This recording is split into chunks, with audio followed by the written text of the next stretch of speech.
Ouais, c'est dur pour nous, joueurs de Créteil, par rapport à l'investissement, par rapport à ce qu'on a produit comme jeu. Après, on est tombé sur un très bon gardien qui a fait des arrêts décisifs importants. Ça, on connaît ses qualités. Et puis une équipe qui a mis une grosse pression sur la deuxième mi-temps dès le début. Et c'est vrai que le 1 partout nous gêne, mais après j'ai trouvé que on a tout donné, on a fait pas mal de choses.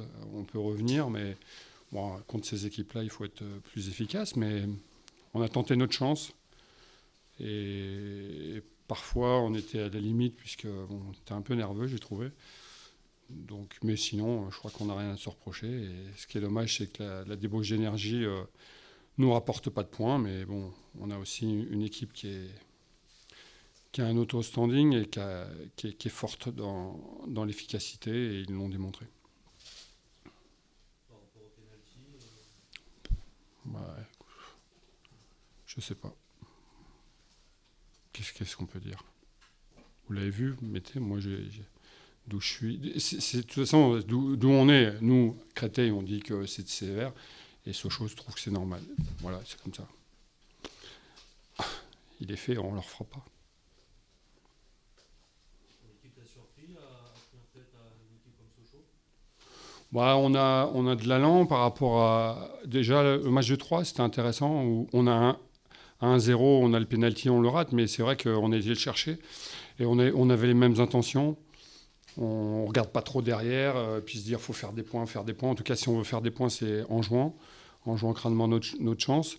Et puis, j'ai trouvé que sur le match d'Orléans aussi, c'était intéressant, même si nous aussi, on a besoin de points. On a installé du jeu pendant au moins 1 heure. Et là, on a continué. Et voilà, bon, je pense que c'est comme ça on doit construire nos victoires. Et même s'il nous manque dans le secteur offensif des joueurs, eh bien, notre jeu et nos opportunités de marquer des buts sont toujours présentes. Ça fait 2-3 opportunités qu'on pouvait faire. Voilà, bon, bah, c'est ça qu'il faut retenir. Après, le reste, évidemment, les gars, ils pensent qu'il y a l'amertume du résultat. Mais dans le contenu, c'est bien mieux qu'il y a quelques temps. Et je pense que ça a plus de valeur quand vous jouez contre une équipe comme Sochaux. Sochaux est une équipe qui réagit souvent après avoir pris un but. Ils ont gagné beaucoup de matchs après avoir encaissé le premier but. Ça a fait partie de vos discours là maintenant? Non, le discours, c'était sûr qu'ils allaient réagir, forcément. C'était sûr qu'à un moment donné, il y a toujours à un moment donné des choix à faire par rapport à une décision, et ça peut basculer contre nous, donc il fallait rester concentré. Mais nous, on a travaillé sur Châteauroux, donc on les a pas vus mener. Mais c'est une équipe quand même solide qui lâche rien. C'est une équipe qui est très efficace. Quand elle a mis du poids dans la rencontre, c'est vrai qu'on a eu du mal. Mais dès qu'ils nous ont un peu lâchés, on est revenu. Mais je crois que c'est une équipe qui est faite pour monter. Après, je leur souhaite de réussir quand on travaille comme ça, mais c'est pas gagné. Hein. Ça va être difficile, et tout le monde se bat.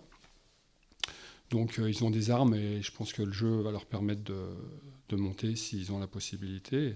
Mais quand on voit leur saison, ils sont partis de très loin. Il y a des raisons, qu'il y a un changement important. Ouais,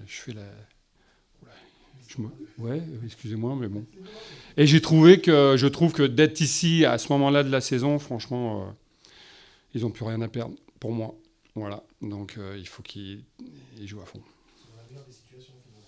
Comme le disait le coach Chouafni hier, il a dit on est bien où on est, c'est le meilleur moment. Ouais, je trouve qu'on a des bons coachs et en France, des coachs français, et il n'y a pas besoin d'être étranger pour dire des bonnes choses. Donc, les coachs français disent des bonnes choses et des choses justes. Et en français, et en regardant les gens dans les yeux. C'est bon, je pense que je peux arrêter. Je vais me faire démonter. Hein.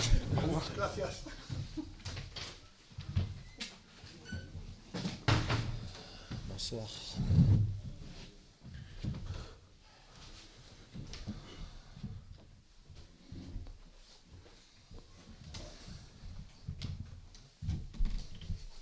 Je sais pas si ça fait de place. Olivier, Oui. 3 points de plus et encore un match comme tous les matchs qui vous attendront jusqu'à la fin, pour résumer ça comme ça. Exactement, vous avez bien résumé le match. Voilà, avec une équipe, une nouvelle fois, qui était venue bien en place, bien structurée, avec une caractéristique encore un peu différente des autres, puisqu'elle était très très athlétique. Bon, on va dire que voilà, tous les matchs jusqu'à la fin de la saison, ça va ressembler à ça. Il va falloir s'accrocher jusqu'au bout. Et une nouvelle fois, en étant mené au score, on réagit de la meilleure des façons. Bon, il faut dire que Johan aussi a sorti les grands jeux sur 2 arrêts décisifs qui nous ont permis de rester dans le match, notamment en première mi-temps, au début de première mi-temps. Et puis ensuite, on a essayé de les contourner et malheureusement, ce bloc bien en place était, on va dire, bien structuré. Et on a eu du mal, mais dans l'ensemble, je trouve qu'on a essayé de construire, de repartir de l'arrière. Simplement, ce qui nous a manqué pour les mettre plus en danger, c'est mettre un peu plus de vitesse, un peu plus de rythme dans les passes, dans les courses, dans les changements de rythme.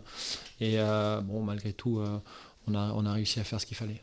Peut-être la qualité de centre au début de match, dans la première période. Ouais. Vous trouviez les décalages, Ouais. le centre n'arrivait pas. Ouais, on a trouvé les décalages et c'est ce que je leur ai dit à la mi-temps. Il nous manque ce dernier geste plus opportun et puis aussi un peu plus de densité dans la surface de réparation parce que 2-3 fois, notamment notre excentré Moussa était un petit peu trop loin et ça nous a été préjudiciable.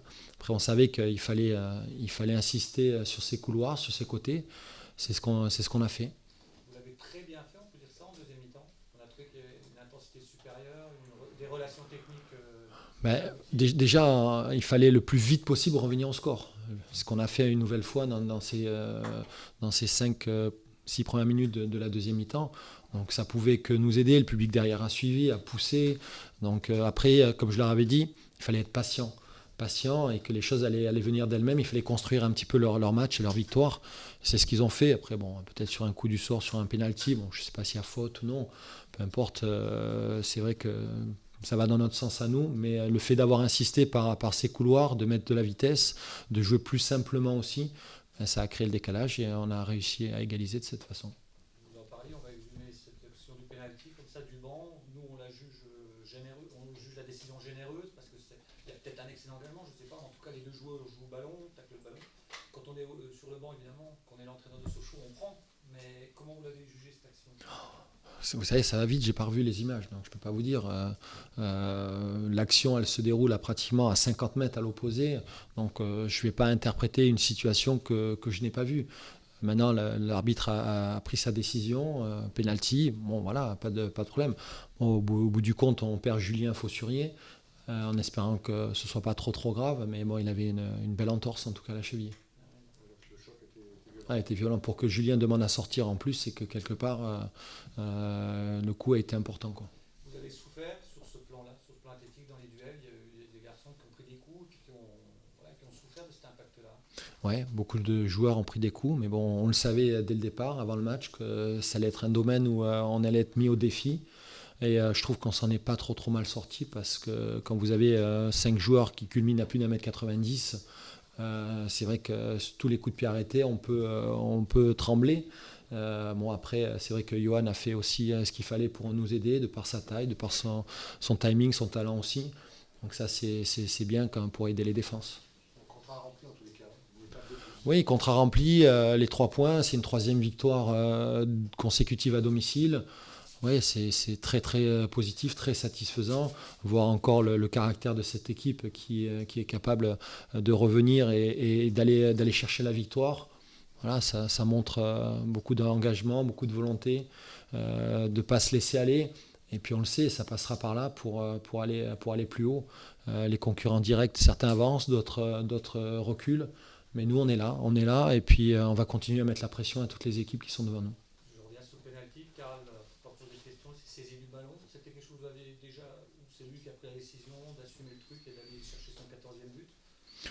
Non, en général, on établit toujours une liste de joueurs qui tirent les pénaltys. Donc, numéro 1, c'était ce soir Karl.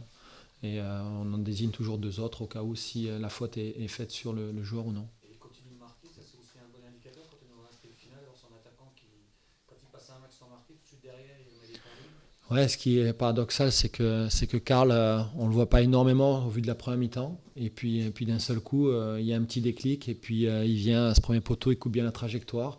Derrière, il a beaucoup de sang-froid pour aller marquer aussi ce penalty, malgré le monde qu'il y a eu autour de lui, malgré les tensions, beaucoup de concentration. Voilà, on est content de l'avoir avec nous. Il n'était pas prévu pour être gardien, s'il peut se blesser quand même. Non, non, il n'est pas prévu pour être gardien. Puis non, mais on sent l'équipe quand même autour de lui qui a maintenant complètement, totalement confiance en lui, qui sait que ce garçon est décisif, et comme Pelé à l'autre bout du terrain, Mathieu Vivian disait cette semaine, quand on veut monter, il faut un Jésus-Christ derrière, un Jésus-Christ devant.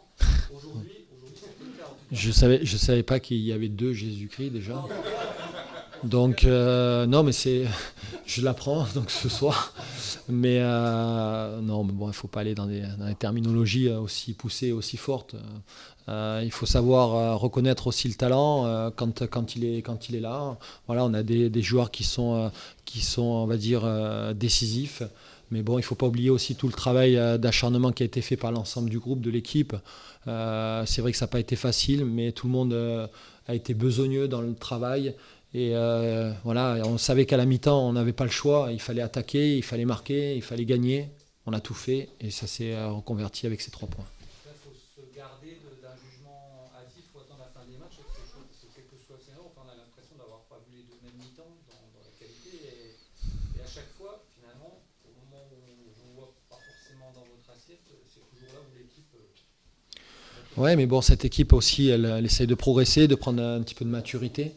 Et bon, pour l'instant, ses caractéristiques, ce sont celles-là, quoi. Maintenant, on va tout faire pour que ça change un petit peu. Mais bon, je pense sur la première mi-temps, même s'il a manqué par moments un peu de rythme, je pense qu'on s'y prenait pas trop mal de contourner leur bloc. Après, c'est vrai qu'on n'a pas eu beaucoup de situations, beaucoup d'occasions, mais déjà d'arriver dans la surface adverse en construisant nos attaques, je trouve que c'était assez intéressant. Vendredi, le Gazélec, ça y est, on est sur une belle confrontation directe pour le coup. Oui, confrontation directe, il restera encore quelques matchs, un certain nombre de matchs. Oui, il restera encore quelques matchs derrière, mais bon, les points vont être importants et on sait que ça ne va pas être simple. Mais on va là-bas pour faire un bon match et puis ensuite on verra ce qui va se passer. On a le temps d'en reparler. Olivier, il y a le terrain, il y a aussi les coulisses actuellement à Sochaux qui sont très actives. On prépare la vente du cup qui devrait se finaliser bientôt. Comment vous le vivez, vous, en tant qu'entraîneur et puis entraîneur de cette équipe ? Écoutez, il se passe beaucoup de choses, c'est vrai, autour du club, mais bon, après, nous, on doit rester concentré sur le sportif. On a des objectifs bien précis. On veut essayer d'aller le plus haut possible, de faire vibrer un petit peu tout ce public qui a été très nombreux ce soir, notamment. Ça, on ne l'a pas assez souligné, mais voir un stade Bonal aussi plein de 12 000, on espère contre Le Havre faire 15 000. Et on attend vraiment nos supporters. Mais oui, concernant la vente du club aujourd'hui, bon, elle n'est pas effective, les choses avancent, bon, on n'a pas plus d'informations que ça, mais on fait confiance à l'ensemble des dirigeants pour que tout se passe le mieux possible et que la transition soit bénéfique pour tout le monde. Quand on peut dire, ça fait 2 fois d'affilée que vous montrez à Monsieur Lee que le football peut réserver quelques rebondissements, que ce soit à Laval ou ici. Ouais, on parle beaucoup d'émotions, là on était une nouvelle fois dedans, et une nouvelle fois... on a réussi à renverser, on va dire, la mécanique était peut-être mal engagée, mais au bout du compte, on a réussi à prendre 7 points sur 9, donc c'est bien. Le probable futur repreneur était derrière, les bras levés, c'est des signes de confiance. Enfin bon, bref, vous le connaissez, vous l'avez déjà rencontré, on vous l'a présenté. Oui, il est venu il y a 15 jours, et puis là, il vient régulièrement. Bon, je pense qu'il doit bientôt repartir en Chine, mais en tout cas on sent qu'il est pris par le bébé, on va dire. Il est pris par déjà les émotions et en tout cas lui il est invaincu jusqu'à présent, quoi. Les supporters nous ont parlé de leur incertitude, forcément, après 87 années avec le même actionnaire, ce qui est assez unique, même unique en Europe. C'est un grand chamboulement pour tout le monde, pour une équipe aussi, il y a une incertitude. Oui, quelque part c'est une petite révolution ce qui se passe. Mais bon, tant que c'est pas effectif, voilà, on prend un petit peu de recul par rapport à tout ça. Après, on prendra nos marques en temps voulu. Ce changement, il ne va pas se faire non plus, je veux dire, il va se faire lentement et avec, on va dire, toutes les prises de décision qui vont être prises en interne, avec beaucoup d'intelligence aussi. Je pense que l'actionnaire actuel a envie de sortir aussi par la grande porte et on fera tout pour pouvoir le faire sortir, passer la grande porte. Dans les livres d'histoire du FC Sochaux, on notera que vous avez été le dernier entraîneur de l'ère Peugeot. Et peut-être le premier. Peut-être le premier du Nouvelle Ère. Ouais. Et le premier viré de la nouvelle ère, c'est ça. Merci. Oui. Le contexte, c'est quelque chose qui pèse, enfin, le collectif est un peu marqué par ça, ou pas du tout, faut se concentrer sur le sportif, justement. On essaye de rester concentré sur le sportif, c'est pas tout le temps évident.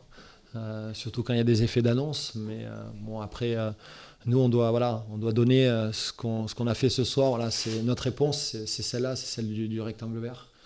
Après ce qui peut se passer autour, c'est pas de notre sort. Nous on s'adapte et on attend impatiemment que voilà, maintenant que ça avance, parce que ça fait quand même quelques mois que c'est dans les tuyaux et aujourd'hui on aimerait que les choses avancent plus rapidement. Il y a quand même une impatience.